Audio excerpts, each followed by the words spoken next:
ओम श्री परमात्मने नमः।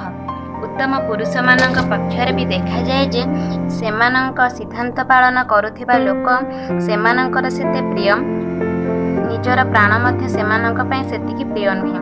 गीता हेउची भगवानंकर प्रधान रहस्यमय आदेश।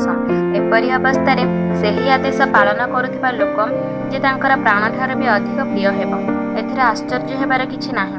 गीता हेउची भगवानंकर प्राण हृदय एवं तांकर वाङ्मयी मृत्यु, जहाँक हृदय रे बाणी रे शरीर रे तथा समस्त इंद्रिय मानकरे एवं क्रियाकलाप रे गीता ओतप्रोत भाव में जड़ित हो जाइछि।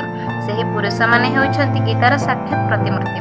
तांकर दर्शन, स्पर्शन, भाषण एवं चिंतन रे मध्य अन्य माने पवित्र हो जाती। तेणु तांकर आज्ञा पालन और अनुकरण करुथिबा लोकमानंकर कथा कौन बा कहिबा। वास्तव में संसार रे गीता समान यज्ञ, दान, तप, तीर्थ, व्रत, संयम एवं उपवास आदि होई किछि मध्य नाही। आज आमे श्रीमद्भागवत गीतार प्रथम अध्यायर अर्जुन विषाद योगर 17 एवं 18 श्लोक विषय रे जानिबा।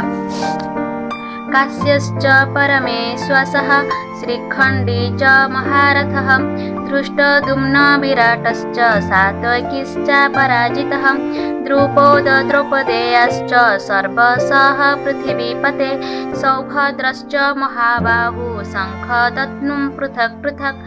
अर्थात श्रेष्ठ धनुर्धर काशीराज, महारथी शिखंडी धृष्टद्युम्न, राजा विराटम, अजय सात्यकी, राजा द्रुपदम, द्रौपदींकर 5 पुत्र एवं सुभद्रांकर पुत्र महाबाहु अभिमन्यु।